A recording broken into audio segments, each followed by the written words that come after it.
convidado de hoje é professor da Universidade Federal do Maranhão, onde se formou em Direito. Fez o seu mestrado na Federal de Pernambuco. Foi juiz federal antes de ingressar na carreira política.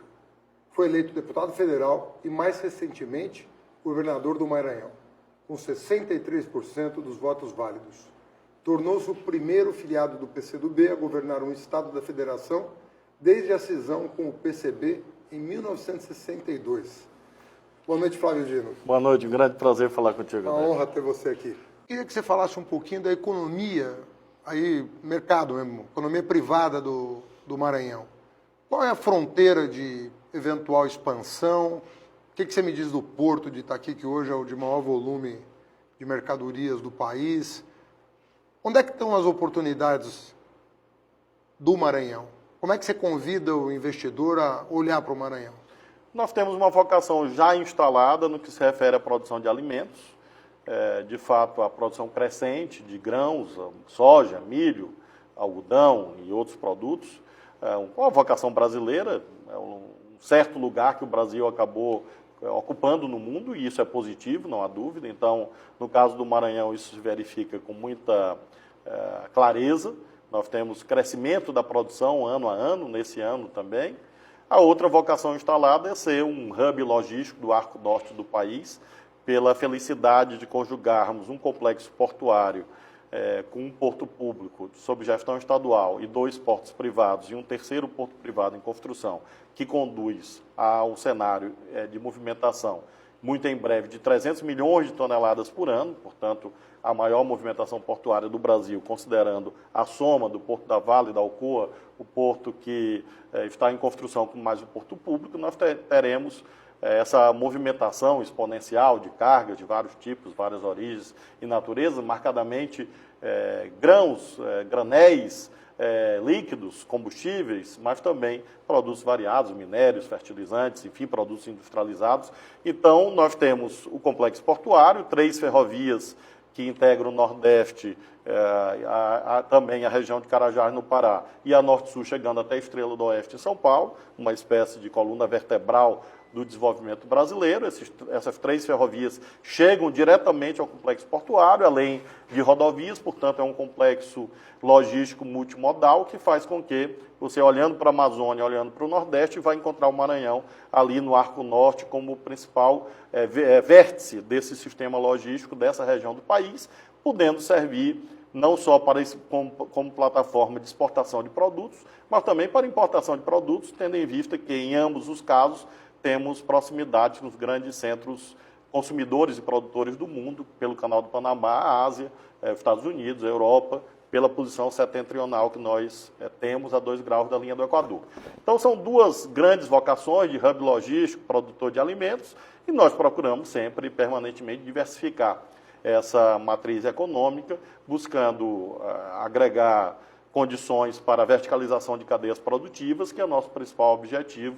Temos conseguido êxito em algumas áreas, por exemplo, produção de aço no Maranhão é crescente, inclusive com exportações.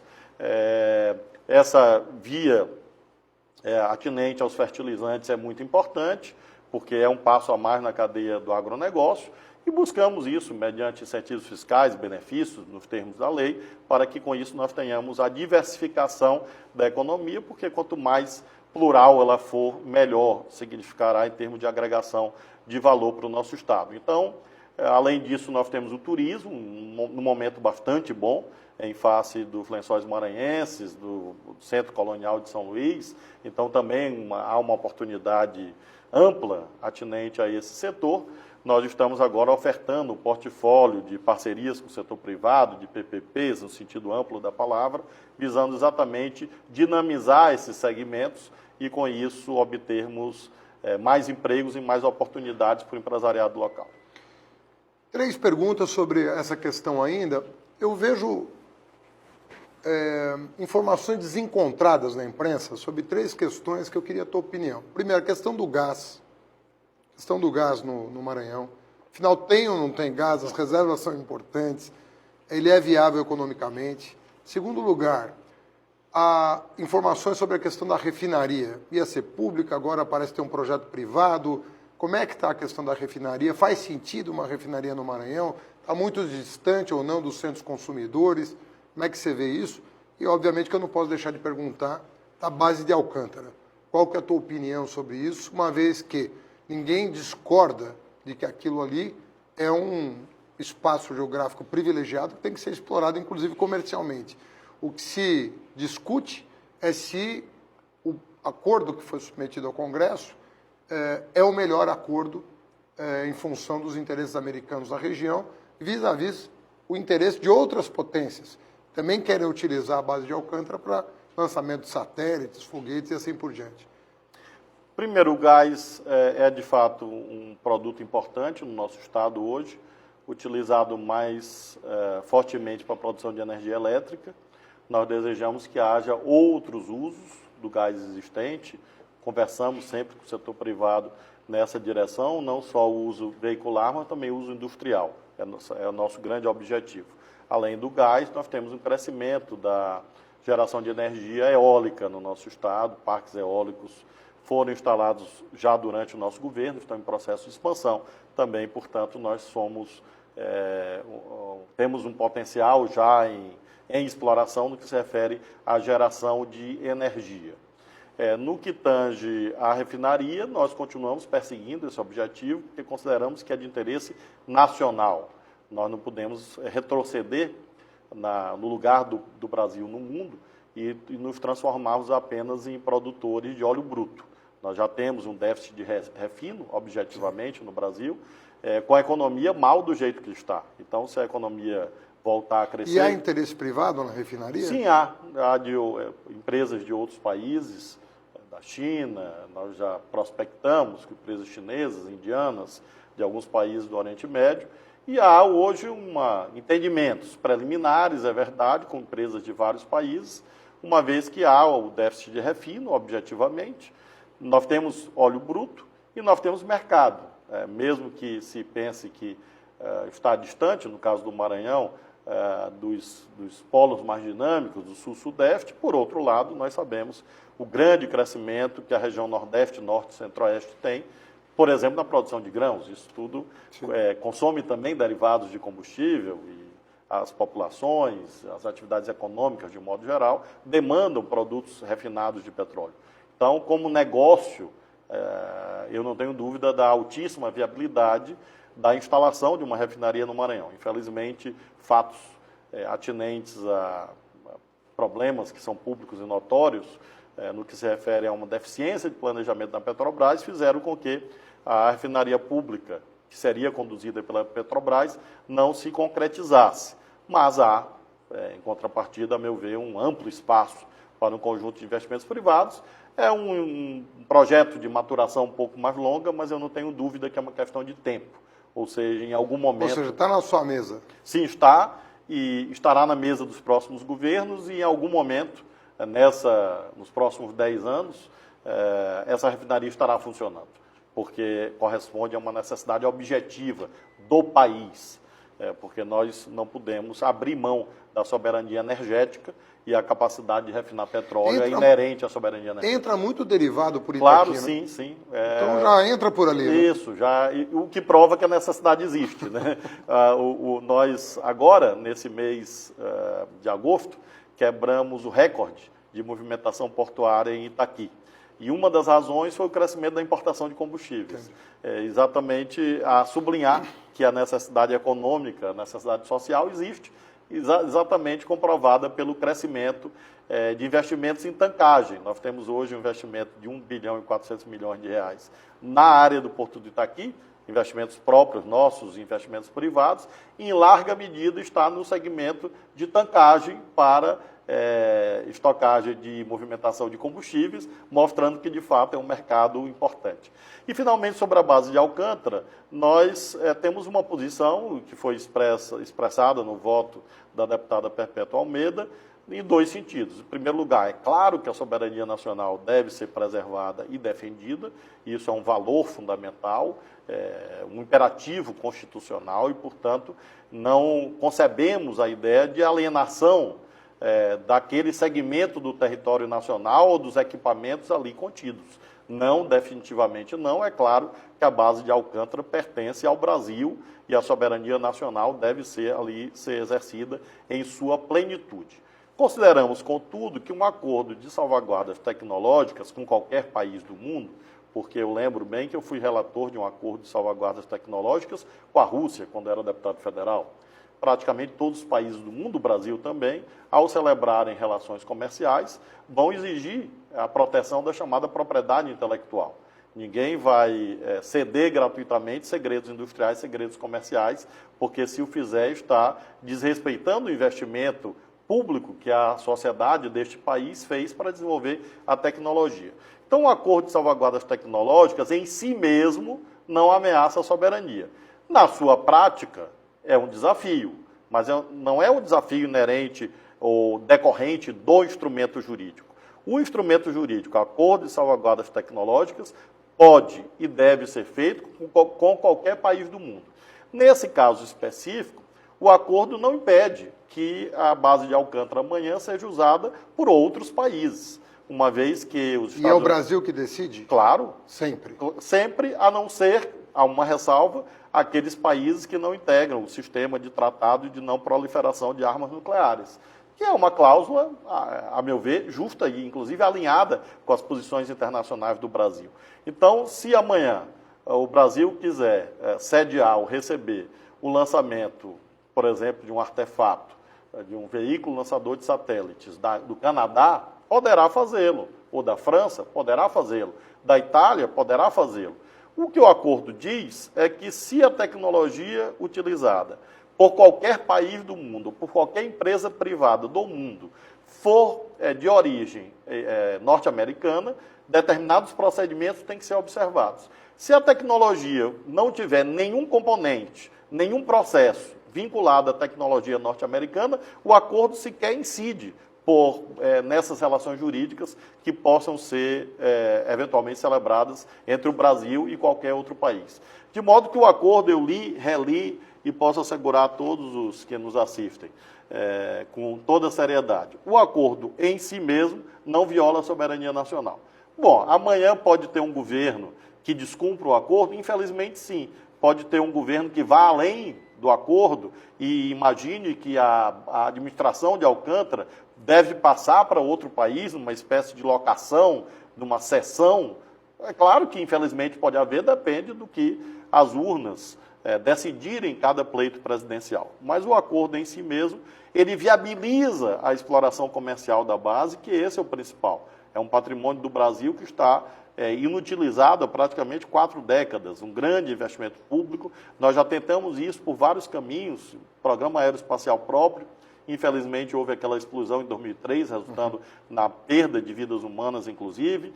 Houve, já no governo Lula, Dilma, um acordo com a Ucrânia, que infelizmente não foi adiante, ou seja, o portfólio de alternativas foi percorrido e, lamentavelmente, não obtivemos êxito. Então, essa é mais uma tentativa que eu espero que seja exitosa e que empresas, não só dos Estados Unidos, mas empresas de todos os países do mundo, utilizem a base de Alcântara, porque isso é importante para o nosso Estado, é importante para o Brasil. Você vê com algum otimismo? Você acha que nos próximos 3 anos o governo vai acordar para o que está acontecendo?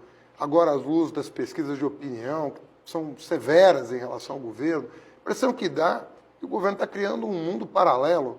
Né? Ele falou recentemente, depois da divulgação das pesquisas, se acredita em Papai Noel, a impressão que dá é que o governo acredita em Papai Noel, porque está esperando uma reversão de expectativas que parece que não corresponde ao andar da carruagem. Né? As coisas estão se deteriorando sem que o governo se dê conta disso. Como é que você está vendo, com que grau de preocupação você está vendo isso como governador? Obviamente que você espera que o Brasil melhore. Está governando um Estado que precisa que o Brasil melhore. E que tem sido o carro-chefe da melhora dos indicadores brasileiros. Temos razão para ter algum alento, assim, Você acha que o governo vai resolver tirar um pouquinho o pé do acelerador dessa agenda caótica? Ou você acha que... O que vão ser os próximos 3 anos, na tua opinião?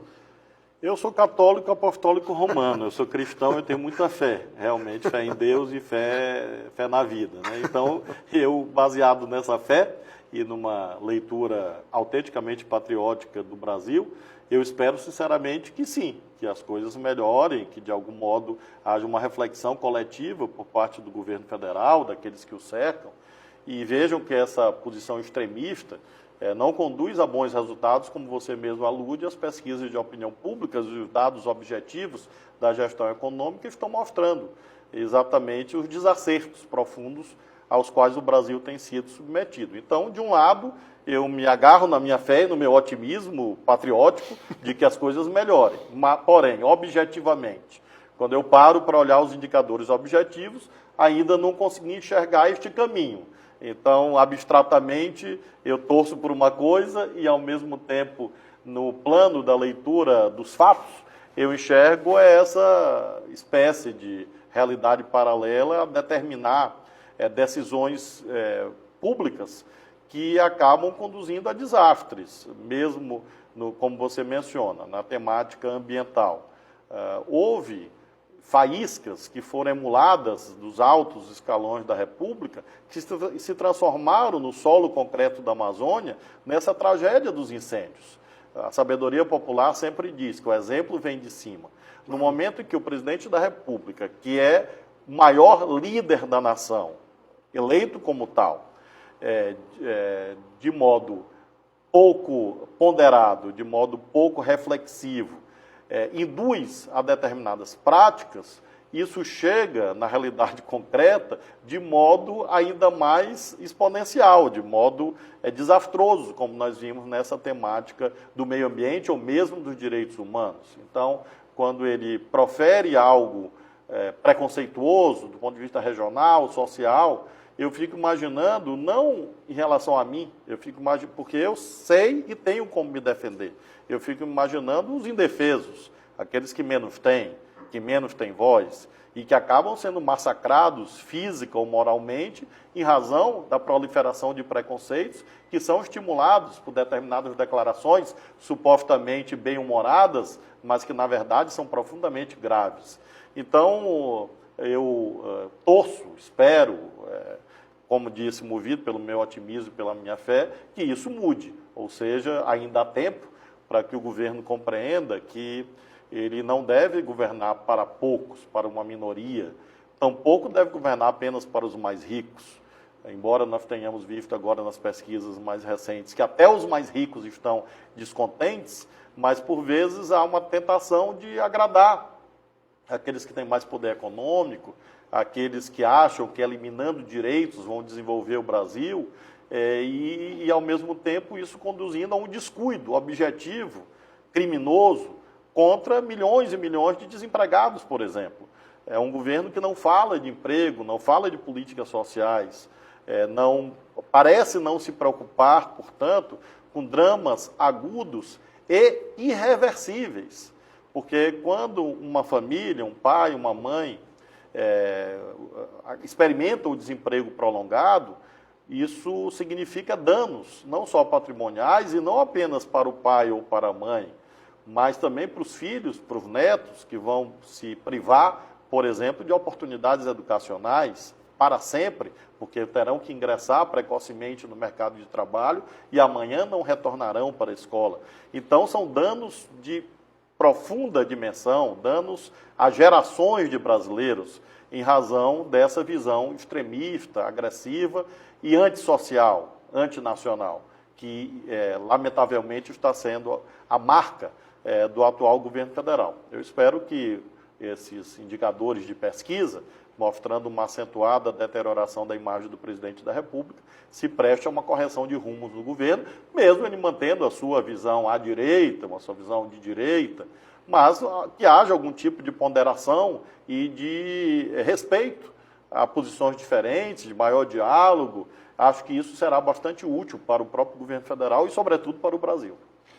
A oposição, queria te perguntar, tem partidos, você sabe quais, PDT, PCdoB, PSOL, PT, PSB, que têm feito reuniões periódicas, têm procurado alinhar as fundações, reflexão sobre o Brasil, e tem uma espécie de unidade progressista, que não é eleitoral, mas que é a tentativa programática de oferecer alternativas no Congresso Nacional e para a sociedade em geral.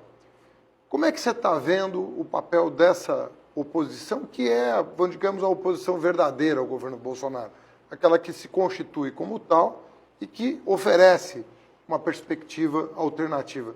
Você está vendo mais confluência, menos? Você acha que as lideranças desses partidos, dentre os quais nós nos incluímos, nós podíamos fazer mais por essa convergência? Ela é possível, desejável? O que o político Flávio Dino teria a dizer do papel desses partidos? Eu tenho lido com muita frequência uma visão muito cáustica acerca do papel da oposição no Brasil, como se não houvesse projeto ou eficácia na nossa ação. Eu leio sempre com muito respeito, porém, respeitosamente, divirjo dessas análises. Eu acho que fizemos muito nos últimos anos num quadro extremamente difícil. É um quadro marcado por acentuados retrocessos, por anomalias institucionais, por golpismos gravíssimos. Nós tivemos a prisão do ex-presidente Lula de modo ilegal, processo marcado por vícios inúmeros, inesgotáveis, um impeachment inconstitucional de uma presidente da República, a proliferação de mentiras, de agressões contra o nosso campo político, decisões judiciais disparatadas, absurdas, que realmente, para mim, são um espanto. Determinadas sentenças em que magistrados escrevem 300, 400, 500 páginas, você conhece uma dessas decisões, para dizer coisas realmente espantosas e que não tem sequer pertinência com o tema tratado nos autos, como se isso acabasse por esconder as precariedades probatórias em relação à análise de determinados fatos. Enfim, realmente não é um cenário de normalidade democrática. Apesar disso, aqui estamos, ou seja, governamos estados, governamos cidades, de modo coerente, de modo sério, com resultados positivos, como aludi em relação ao Maranhão, em relação a outros governos estaduais, que também temos resultados positivos. Disputamos a eleição presidencial num quadro difícil, fomos ao segundo turno, quase vencemos a eleição. Então, eu acho que, se nós olharmos assim, eu tenho a impressão que o Tribunal da História, daqui a algumas décadas, vai ser menos rigoroso do que, às vezes, as análises cotidianas acabam indicando. Eu acho que temos feito a boa luta. A resistência no âmbito parlamentar, obtivemos vitórias na reforma da Previdência, danos abissais que seriam produzidos, como, por exemplo, o fim do benefício de prestação continuada, o fim da aposentadoria dos trabalhadores rurais, foram tais retrocessos evitados pela ação dos nossos parlamentares, ainda que em condição de minoria avassaladora, e conseguiram, mediante as táticas parlamentares, o diálogo, obter bons resultados. Temos feito a resistência social, o debate ideológico, exercendo governos. Então, acho que nós temos feito o que é possível nesse período. Não significa dizer que nós devemos nos acomodar. Temos tarefas urgentes. Nos reconectar mais profundamente ao sentimento popular, sobretudo aqueles que menos têm, que precisam da firmeza contínua da nossa voz, e precisamos, portanto, aprofundar a nossa ligação orgânica, cotidiana, com tais segmentos, mesmo que eles não estejam agregados hoje em torno de entidades representativas da sociedade civil, mas são esses setores subalternos, os de baixo, os perseguidos, os explorados, os discriminados, os oprimidos, que são aqueles que têm interesse a um modelo econômico justo, inclusivo, como nós experimentamos no período do lulismo.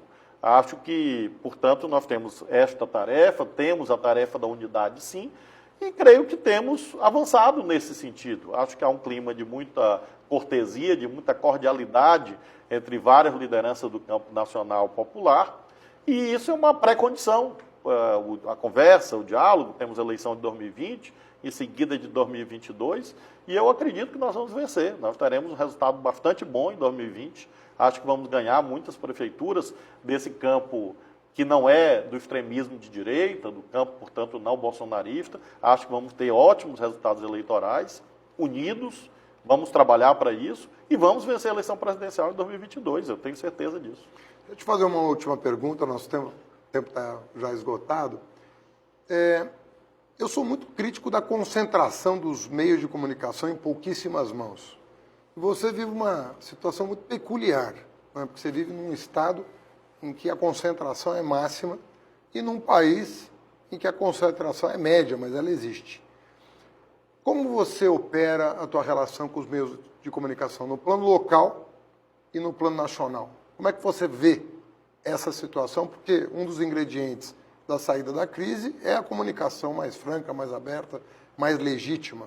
Então, o Flávio Dino, governador do Maranhão, como é que olha para o Brasil? Normalmente, Haddad, os monopólios nunca são bem-vindos. O ideal é que haja pluralidade de meios. Isso eu me refiro à economia, à política, enfim. Bancos, clubes de futebol, sistema financeiro. Então, quanto mais houver pluralidade, concorrência, competição salutar, justa, acho que ganha a sociedade. No caso dos meios de comunicação, evidentemente esse monopólio, até singular em termos internacionais, não serve à sociedade. O ideal é que a Constituição seja cumprida. Ou seja, nós tenhamos a convivência de uma mídia comercial, claro, meios de comunicação privados, negócios que visam lucro, nós tenhamos meios de comunicação da sociedade, comunitários, rádios comunitárias, etc. Nós temos um sistema estatal, público, e mediante, portanto, a convivência dessas várias mídias institucionalizadas, nós tenhamos a salutar concorrência em busca da aproximação em relação à verdade. Além disso, nós temos esse universo extraordinário da internet, que, como qualquer engenho humano, pode ser o reino de Deus, pode ser o reino do diabo. Então, nós precisamos ocupar com bons valores, com bons princípios, com boas ideias, com bom conteúdo, para evitar que isso se transforme no inferno, que destrua a sociedade, destrua a democracia com, por exemplo, a proliferação de fake news em processos eleitorais ou não. Então, esse amálgama, esse cotejo, essa múltipla convivência que eu busco no dia a dia como governador do Estado, de modo que eu me relaciono com todos esses caminhos e acho que esse é o certo. Eu, portanto, mantenho relações com a mídia comercial tradicional, com a mídia comunitária. Temos uma rádio pública no Maranhão, a rádio mais antiga do nosso estado, que é a Rádio Timbira, e nós recuperamos a rádio, investimos nela para que ela tenha um papel, uma audiência hoje significativa. Eu uso muito intensamente a internet. Sim. Há mais de 10 anos, eu próprio... Cada vez mais. E eu próprio sou o condutor da política de internet. Quando eu estou no Twitter, sou eu falando, sempre sou eu, jamais é alguma pessoa da minha equipe, que eu mesmo que estou escrevendo ali, com o meu estilo, com a minha forma, com a minha percepção da realidade, com o meu tempero pessoal, e isso também se espraia para as outras mídias sociais. Então, acho que o certo é esse, o certo é isto, e é isso que nós devemos procurar no Brasil, sempre combater monopólios comerciais, porque assim como nós vemos no sistema financeiro, esses obscenos lucros do sistema financeiro, e isso é uma das causas que impedem a retomada do crescimento da economia, também em relação a outros segmentos da sociedade, quanto mais pluralidade, melhor.